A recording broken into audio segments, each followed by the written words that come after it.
Good evening, YouTube. Oh, I should fix that. Oh, it's horrible. Fuck. That's really horrible. Anyways, so I just came down in the basement just to putter around, but I ended up putting this thing back together. So, cylinder, I had base gasket delete, put a new ring in. What else did I do? I put a new kill switch in it, the newer style, so I had to put a self-tapping screw down into the case. What else did I do? I found a better carburetor gasket, but it's also a Homelite one. It's probably 40 to 50 years old, so hopefully it's going to seal. If not, that's easy enough to change. Gasket delete, I said that. So, yeah, it's this is part 2 of the video. I'm going to post this as is. It will not be running because the motor seal has to set before I run this thing. But part 3 will be coming tomorrow because I do want to run this because I know it's going to be more gooder. Is that a word? Gooder is a word. Gooder. But anyways, I'm going to do a slight compression test if I can find my tester. Uber. Yes. Oh, what the frick? I'm going to pause you guys to go find my compression tester. Okay, I found my compression tester. It was out in the shop / shed. I had it out because I remember I was testing the Poolin Pro 330. So I'm going to test on this. So last time it's right around 150. So it's a brand new ring. Cylinder was cleaned up, scuffed up with some Scotch-Brite a little bit just to clean it up. Very minimal. I use a little bit of very light lubrication for assembly, but very light. I don't go hardcore. So we'll see where this guy's at.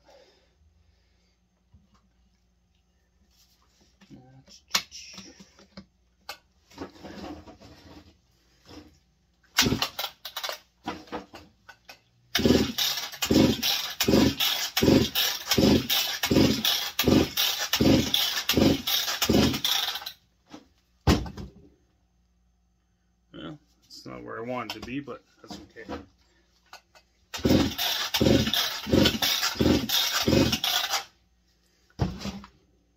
So once again, it's staying right around 150. But that's with the new ring. You know what? If I tighten this up a little more, I could probably get a little higher too. So there is that. Let's see if we can tighten this up and get that number a little higher. Just for shits and giggles. I really need to get a new compression tester. This thing's...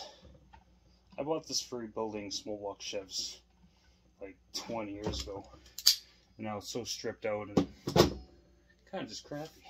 Okay, let's see if I can make this any better.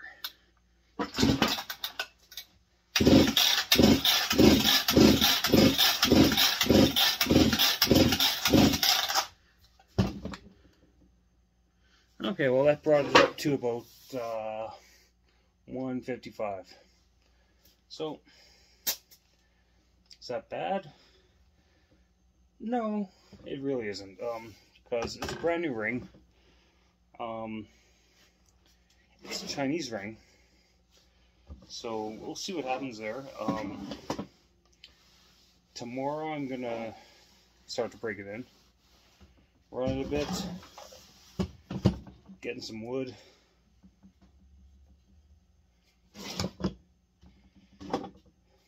But yeah.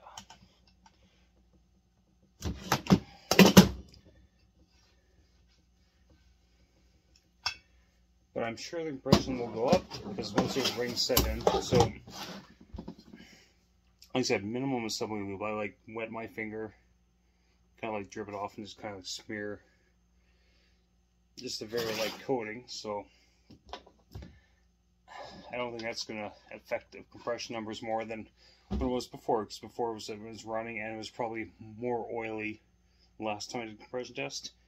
Once this ring seats in, I'm hoping the compression will go up to like 170. this is base gasket delete, so we'll see what happens. If this doesn't work out, I'm gonna actually buy a Husqvarna ring, because at that point I would just call it ring tolerance.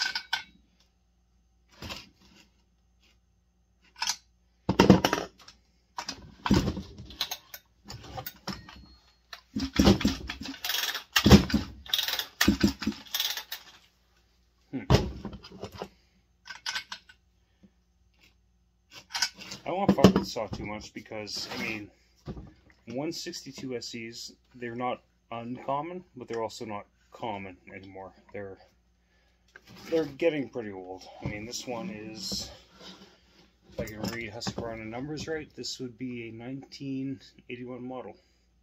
I mean, that's almost as old as me. Not quite, but getting there. So anyways, YouTube, well, let's do a little more with on camera here. So put that back on.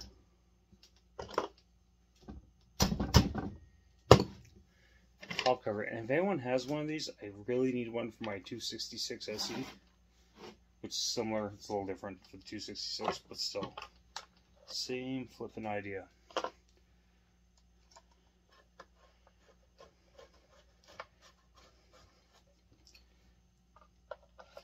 I might give this thing a really good clean here too soon. Ugh. It's late. I don't sleep anymore. It sounds like I'm drunk. I'm not drunk. I'm just fucking tired.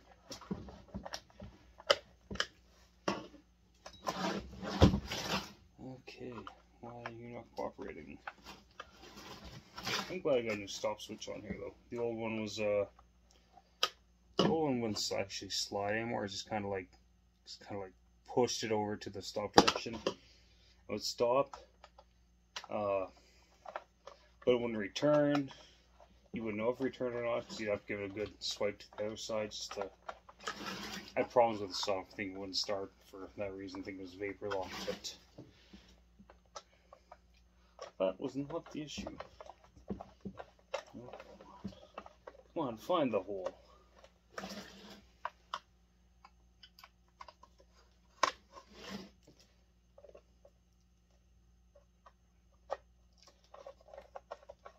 Oh, there we go. Sometimes you just gotta spit on and find the hole.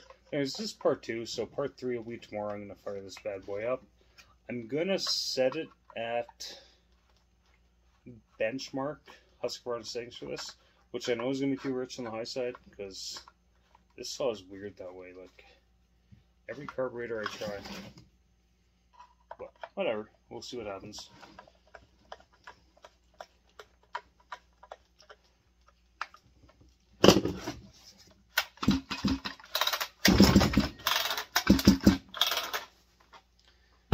Impression doesn't seem great, but it is what it is. Anyways, YouTube, take it easy. Bye.